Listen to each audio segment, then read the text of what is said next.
Thanks for staying with us this morning. We're out at the Downey Ranch over in Wabaunsee, and we're actually joined by Barb Downey. It's good to see you. Good to see you too. A couple of things I got to get out of the way before we get started. First, sorry to hear about your dad. He's a fantastic man, just a great man here in the state of Kansas.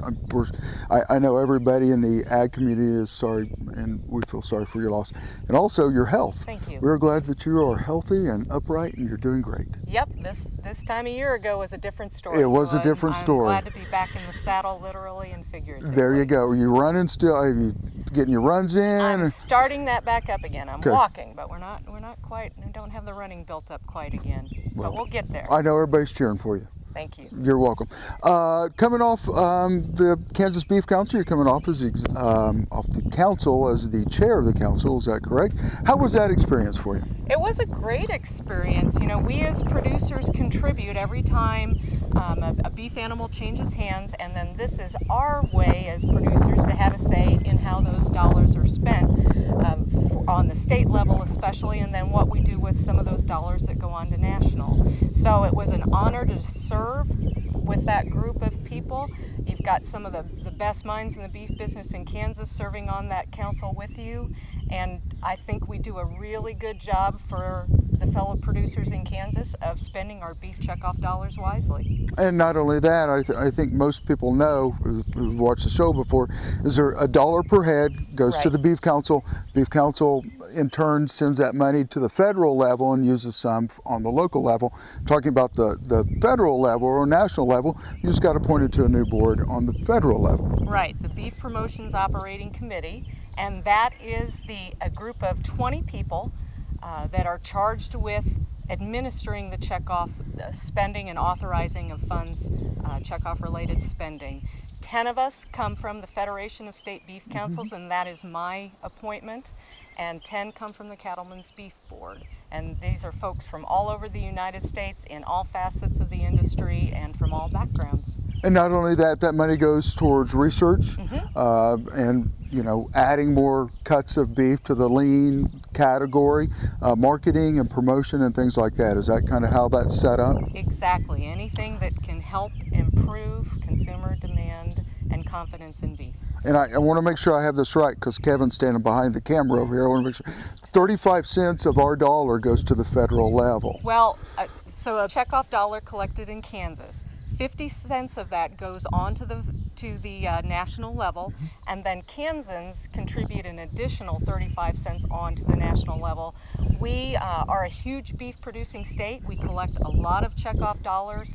And then consumers in Kansas, there's just not as many as there are, maybe, for example, on the coast or something like that. And then we tend to be beef eaters. So as Kansans, we made that decision. We were better off sending additional funds to the national level so that could be spent in national efforts. Perfect. We're going to take a quick break. When we come back, we're going to finish up with Barb Downey out at the Downey Ranch.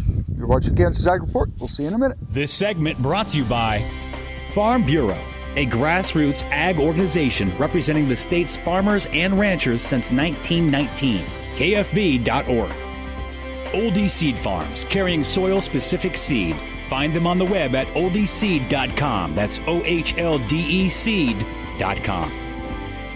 Grass and Grain, online or in the mail, keeping Kansas farmers informed for over 60 years. Grassandgrain.com. Kansas Wheat Commission, leaders in the adoption of profitable innovations for wheat. Online at kswheat.com.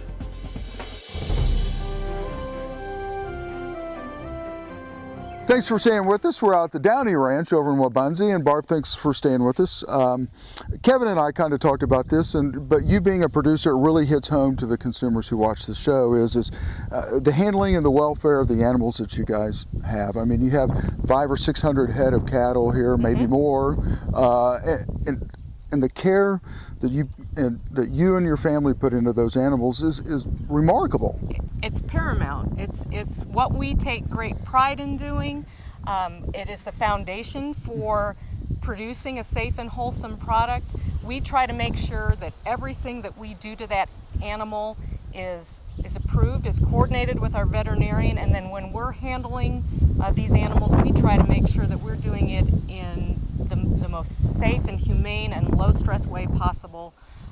because we want to make sure we're taking the best care possible of all of our animals. Well, not only that, we talk about low stress handling.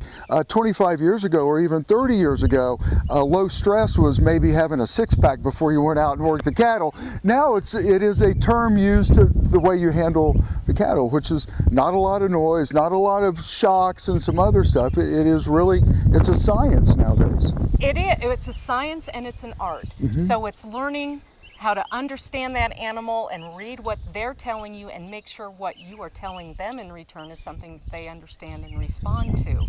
And the cattle working barn, we were just AIing, artificially inseminating some cows this morning.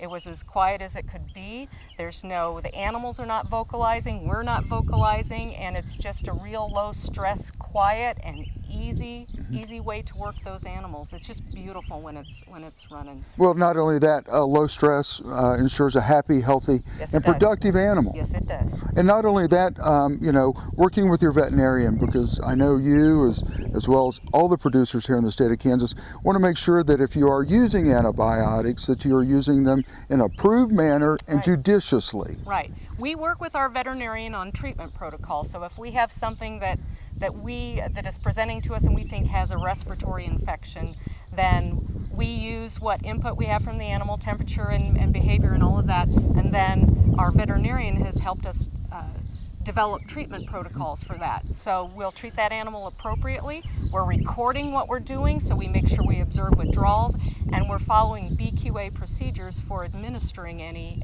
antibiotics that we might use, so that we ensure there are never a residue problem for a consumer.